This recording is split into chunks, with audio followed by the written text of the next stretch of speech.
Whale Wars, baby. I have been watching this show since season 1. They are already on season 5. I've been watching this since day 1, every single episode. This show is really awesome. Let me run through it real quick. They basically are activists trying to stop the Japanese government and countries from all over the world, stop them from killing whales. The show is just amazing. That show is something special because the way they do the show, edit it with the sound, the music, all of the action, it is just outstanding. There aren't many shows that I tune into when they are on, but that is definitely one of them. One of very few. I've been wanting to do reviews of the shows for a while now, and finally I'm doing it. I'm going to break down episodes 1 and 2 from season 5. So season 5 starts out. Basically, the Sea Shepherd crew is in the Faroe Islands trying to stop the people there from killing whales. And the reason they are there is because last year, or last campaign, the Japanese government said that they are done killing whales. That moment was just unbelievably awesome. It's like the Sea Shepherds have won. They have won. And what ended up happening was, when they were doing that campaign in the Faroe Islands, the Japanese government said that they would be going back to Antarctica to kill whales. Everybody dropped everything and started heading down there. They show the plan to intercept the Japanese whalers' fleet and the mothership where they transport the whales, to intercept them on their way to Antarctica. And because of this very short notice, one of the key people didn't make it. Chris, the helicopter pilot, who's a really key asset to the missions. And they have a new guy there that has a lot of years experience, but no experience in Southern Ocean. So that's episode 1. They're trying to intercept the Japanese whalers. And what happens is, they send the helicopter pilot to spot a ship ahead, to look for ships.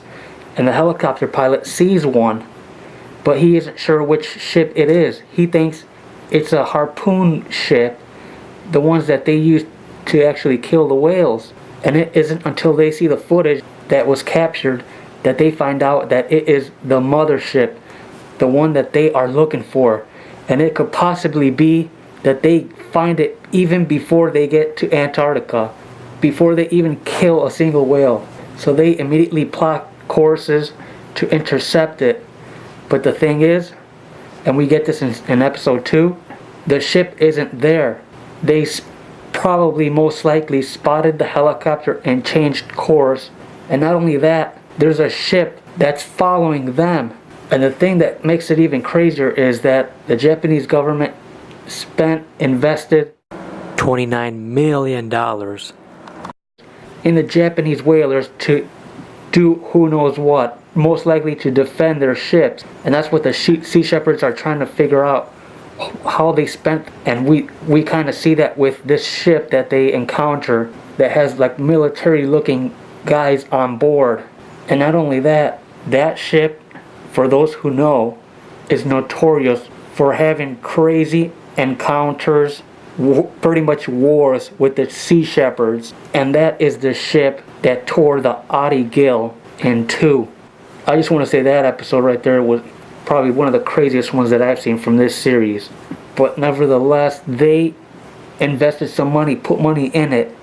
This is why I love this show, because you can't script what happens. It is like the Wild West in the ocean. The weather is unimaginably crazy, and we see that. And then the Bridget Bardot runs out of gas, so the Bob Barker has to go down and refuel it. There is a huge storm, and the two ships are trying to go around it for the refueling. And while they're trying to go around it, you see the seas just go crazy. They have a life of their own, a mind of their own too. And then a huge wave hits the Bridget Bardot and totally cracks a side of the boat. And you see that it's going to be a big problem in the future. A big problem that they call and say, listen, we are stuck. You guys have to hurry down and get us, because this ship might be done for the rest of the campaign. And that's where episode 2 ends. But I'm telling you, every episode is like that. It's crazy. But like I said, it's like the Wild West. You can't script what's going on down there. It's just insane. As I said, the way they do it is just brilliant. The music, the mood is awesome. And then at the very, very end of the show, they show clips of what's to come.